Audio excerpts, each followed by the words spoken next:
নমস্কার বন্ধুরা, নবদিগন্ত চ্যানেলের পক্ষ থেকে আপনাদের সকলকে জানাই স্বাগতম। তো বন্ধুরা, এখন আমি আপনাদেরকে যে ভিডিওটি শেয়ার করতে চলেছি সেটি হচ্ছে 2014 প্রাইমারি টেটের উপর ভিত্তি করে প্রশ্নবহুল মামলা থেকে যে নিয়োগ করেছিল প্রাইমারি বোর্ড, সেই নিয়োগ কিন্তু আগামীতে প্রশ্নের মুখে পড়তে চলেছে। প্রশ্নবহুল থেকে চাকরি পাওয়া সকল ক্যান্ডিডেটদের চাকরি কিন্তু একটা প্রশ্নচিহ্নের মধ্যে, তাদের চাকরি কিন্তু যে কোনো সময় বাতিল করে দিতে পারে কলকাতা হাইকোর্ট। তো এই বিষয় নিয়ে কিন্তু এখন আমি আপনাদের সাথে বিস্তারিত এই ভিডিওতে আলোচনা করব। তো আপনারা সম্পূর্ণ ভিডিওটি স্কিপ না করে প্রথম থেকে শেষ পর্যন্ত দেখুন। এই ভিডিওতে আপনারা অনেক অজানা তথ্য জানতে পারবেন।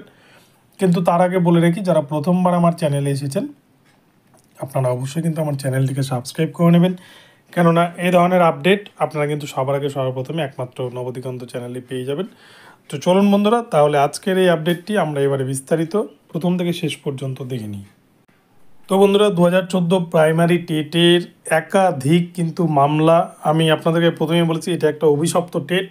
এই টেট থেকে কিন্তু অনেক এর মধ্যে গল্প রয়েছে।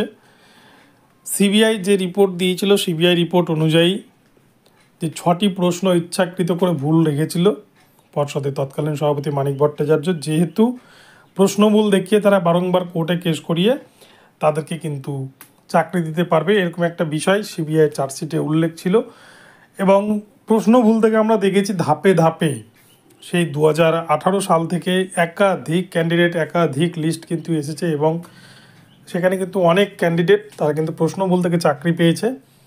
এবং সব থেকে বড় কথা, 16,500 রিক্রুটমেন্টে 738 বলে একটা কিন্তু অংশ ছিল, যেখানে 1512টা সিট প্রশ্ন ভুলের জন্য কিন্তু রেখেছিল তুলে প্রাইমারির তৎকালীন পর্ষদ সভাপতি মানিক ভট্টাচার্য মহাশয়।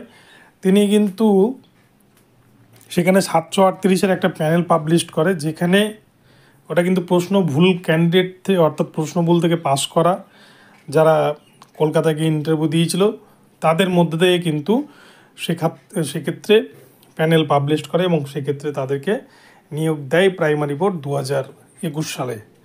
তো সে সমস্ত যে নিয়োগগুলো হয়েছে, এই নিয়োগগুলো কিন্তু এবারে প্রশ্নের মুখে পড়তে চলছে, কেননা বেশ কিছুদিন আগেও কিন্তু 738 নিয়ে কথা হয়েছে আদালতে এবং সেক্ষেত্রে কিন্তু 738-এর চাকরি একটা প্রশ্নের মুখে আছেই।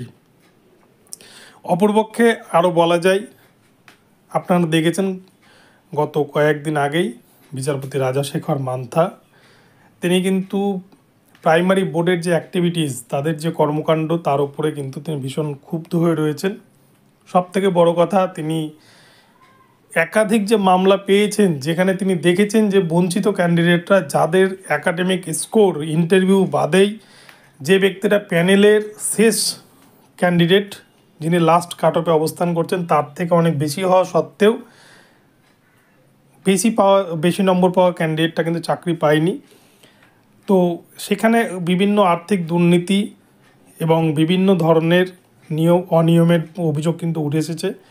এবং বেশ কিছুদিন আগে বিচারপতি রাজাশেখর মান্থা প্রাইমারি বোর্ডের উদ্দেশ্যে এমনও মন্তব্য করেছেন, প্রাইমারি বোর্ডের আইনজীবী বলেছিলেন যে এই সিটগুলোতে যোগ্য ক্যান্ডিডেট পায়নি, তখন কিন্তু তিনি পরিষ্কার বলেছেন যে যোগ্য ক্যান্ডিডেট পাননি, নাকি এই সিটগুলো বিক্রি করা যায়নি, এরকমও কিন্তু মন্তব্য করেছেন। তো যার ফলে কিন্তু প্রাইমারি বোর্ডের যে সমস্ত দুর্নীতি এক এক করে কিন্তু সামনে চলে আসছে কলকাতা হাইকোর্টের। এবং সেক্ষেত্রে ওএমআর দুর্নীতি সবথেকে বড় দুর্নীতি।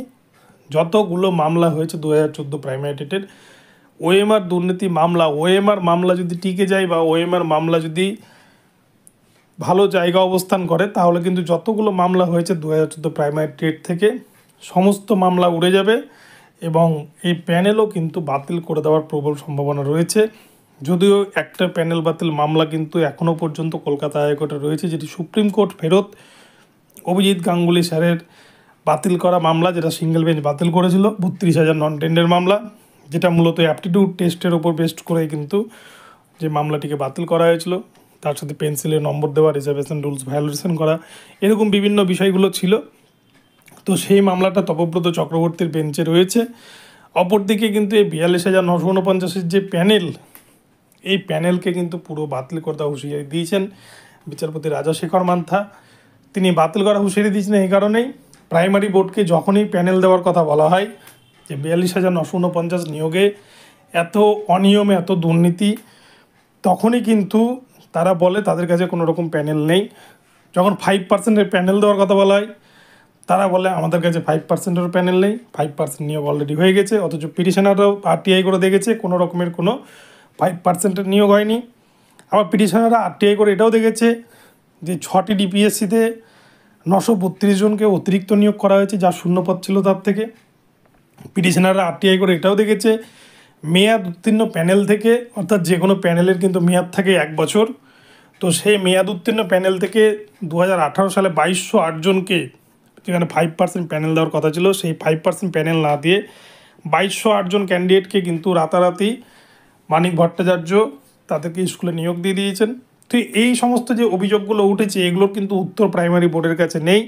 তাই আমরা দেখে এসেছি অমৃতা সিনহা ম্যামের বেঞ্চ, প্রাক্তন বিচারপতি অভিজিৎ গাঙ্গুলির বেঞ্চ, এবারে কিন্তু বিচারপতি রাজাশেখর মান্থার বেঞ্চ, সিঙ্গেল বেঞ্চে যতগুলো বিচারপতি শুনানি করছেন এবং সবগুলো মামলাতেই কিন্তু তারা একের পর এক দুর্নীতিকে সামনে দেখতে পেয়ে তারা যখনই প্যানেল প্রকাশের অর্ডার দিচ্ছেন তখনই প্রাইমারি বোর্ড অন্য কোনো পন্থা অবলম্বন করছে, তারা উচ্চ আদালতে যাচ্ছে এবং সেক্ষেত্রে কিন্তু তারা কোনো রকমের স্টে অর্ডার জারি করিয়ে নিয়ে আসছে, যেটা এর আগে সৌমেন সেনের বেঞ্চে হয়েছে একাধিকবার। তো যদিও মঙ্গলবারের মধ্যে সিবিআইকে রিপোর্ট জমা দেওয়ার নির্দেশ দিয়েছেন বিচারপতি রাজাশেখর মান্থা এবং এপ্রিলের শেষ সোমবার এই মামলা শুনানি হবে। তবে সিবিআই যদি সঠিকভাবে ওএমআর সিটের অরিজিনাল কপি জমাতে না পারে তাহলে কিন্তু পুরো প্যানেল বাতিল করে দেওয়ার হুঁশিয়ারি রয়েছে। এবং এর মধ্যে আরও একটা যেটা প্রশ্ন সবথেকে বড়, যে যেখানে ওএমআর সিটই নেই, যেখানে ওএমআর নিয়ে এত গল্প, তাহলে 2020 সালে 738 জনকে প্রশ্নবুল থেকে কী করে চাকরি দিল প্রাইমারি বোর্ড? এটা কিন্তু একটা সবথেকে বড় প্রশ্ন থেকেই যাচ্ছে, যে যেহেতু প্রাইমারি বোর্ডের কাছে ডিজিটাইজড কপি রয়েছে, অরিজিনাল কপি নয়, সেই কপি কোর্টের কাছে গ্রহণযোগ্যও নয়, তাহলে 738 জন কী করে পাস করলো আর তাদেরকে 16,500 নিয়োগে অন্তর্ভুক্ত কী করে করলো প্রাইমারি বোর্ড? এটা কিন্তু একটা প্রশ্ন চিহ্ন থেকেই যাচ্ছে। তাই আগামীতে কিন্তু 738 নিয়োগ আবারও নতুন সমস্যার মধ্যে পড়তে চলেছে।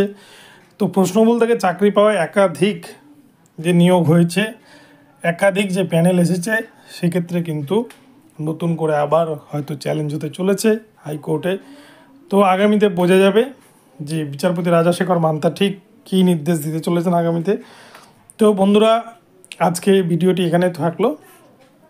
আপনাদের আপডেটটি ভালো লাগলে চ্যানেলটিকে সাবস্ক্রাইব করে দেবেন এবং প্রতি মুহূর্তে নতুন নতুন আপডেট পেতে অবশ্যই চ্যানেলটিকে ফলো করতে থাকুন। ধন্যবাদ সকলকে, সকলে ভালো থাকবেন।